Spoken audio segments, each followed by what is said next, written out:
Helo, croeso i Uned 13 o'r cwrs Canolradd. Eirian dwi, a heddiw, da ni'n mynd i edrych ar y gair bach, si. Rwan, da chi wedi dysgu si o'r blaen yn y cwrs mynediad a'r cwrs sylfaen. Iawn, felly dydy hwn ddim yn wahanol iawn. O'r gorau? Felly, sut da ni wedi defnyddio si o'r blaen? Wel, yn y cwrs mynediad, mi wnaethon ni ddysgu defnyddio si efo cwestiynau. Iawn? Efo'r 4 gair yma. Pwy, be, faint a pa. Iawn? Felly, dwi'n mynd i ofyn cwestiwn yn Saesneg a dwi eisiau chi ofyn yr un cwestiwn yn Gymraeg. Iawn? Right. Who is going? Pwy sy'n mynd? What's the matter? Be sy'n bod? How many are going? Faint sy'n mynd? Which one is going?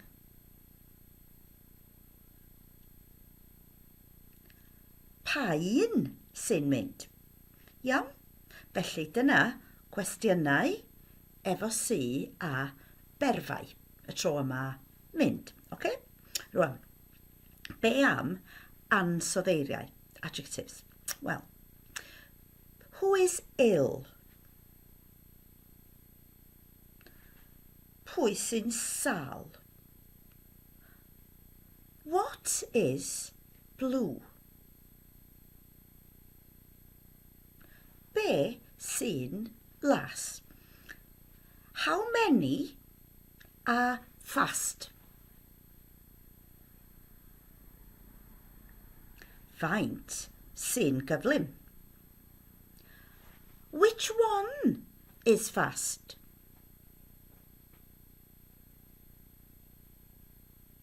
Pa un sy'n gyflym? Iawn? Hapus felly, dyna sut da ni'n defnyddio fo efo ansoddeiriau. Ac mae yna un ar ôl yn y mynediad, a hynny ydy arddodiaid, geiriau bach, link, preposition. Iawn? Enghraifft, sut da chi'n deud, who is on the bus? Pwy sy ar y bws? What is under the table? Be sy dan y bwrdd? How many are in the class?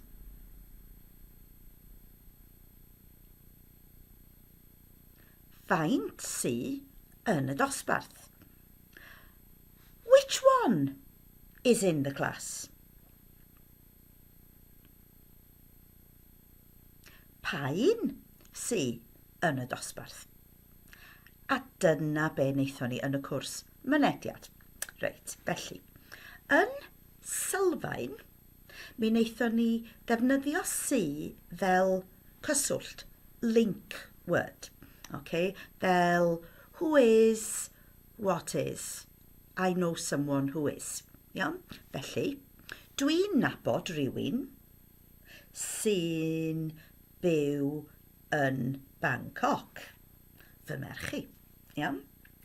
Dwi'n nabod rhywun sy'n byw yn Bangkok. O'r gorau? Dwi'n nabod rhywun sy'n chwarae pêl-droed i Wrecsam. O'r gorau? Iawn. Felly, sut da chi'n deud yng nghanol y frawddeg? Yeah? I know someone who lives in Japan. Dwi'n nabod rhywun sy'n byw yn Japan. I know someone who works in London.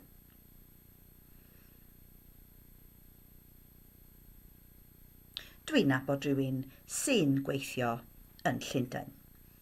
Hapus? Iawn, oce. Felly, yn Canolradd, da ni'n defnyddio si i bwysleisio. To emphasise. Emphasise, mae'n drwg gen i. Iawn. Felly, pan da chi'n defnyddio see yn y cwestiwn, da chi'n medru ateb efo see. Iawn? Does dim rhaid i chi, ond mae'n swnio'n dda. Iawn? Felly, os dwi'n deud pwy sy'n mynd i'r dosbarth? Sian sy'n mynd i'r dosbarth. Iawn? Da chi'n medru deud mae Sian yn mynd i'r dosbarth, ond Sian sy'n mynd i'r dosbarth. Hapus? Iawn. Da chi hefyd yn gallu defnyddio fo os da chi isio cywiro. Correct, rhywun, okay? Dwi'n medru deud mae Gareth yn mynd i'r gêm. Okay? A da chi'n medru deud na. Hyw sy'n mynd i'r gêm. Iawn? Hapus? O'r gorau. Felly, da chi'n medru pwysleisio a defnyddio'r gair see. Iawn? Felly, dwi'n mynd i ofyn cwestiwn i chi a dwi eisiau chi ateb efo pwyslais. Iawn? Pwy sy'n chwarae rygbi ym Mharc y Scarlets?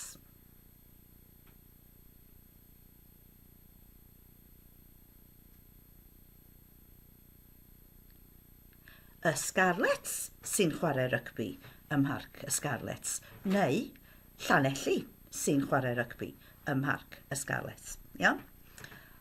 Pwy sy'n byw yn 10 Downing Street?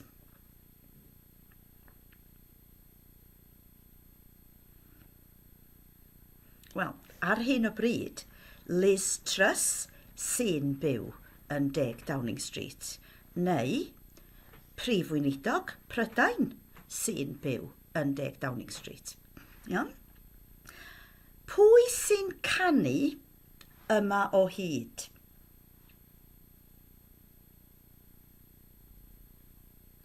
Dafydd Iwan sy'n canu yma o hyd. Iawn? Rwan, tro yma, cywirwch fi. Iawn? Dwi'n deud rhywbeth, dydy o ddim yn iawn. Dydy o ddim yn gywir. Felly, rhaid i chi gywiro fi. Iawn? Mae Cymru yn chwarae rygbi yn Twickenham.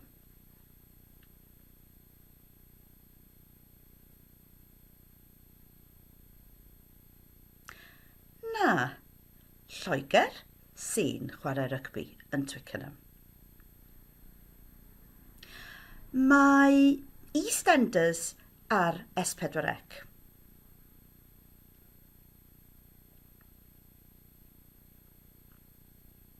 Na, pobl y cwm sy ar S4C. Iawn? Nesa, atebwch y cwestiwn efo pwyslais. Felly, mae Ioan yn mynd i'r parti. Pwy sy'n mynd i'r parti?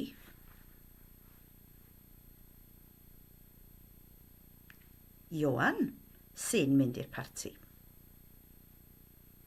Mae Twm ar y tren.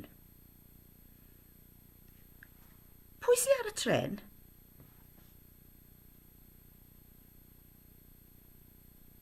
Twm sy'n ar y tren. Iawn? A dyna sut da ni'n defnyddio see yn y presennol i wneud pwyslais. Rwan ta, yn y gorffennol, da ni'n defnyddio oedd. Iawn?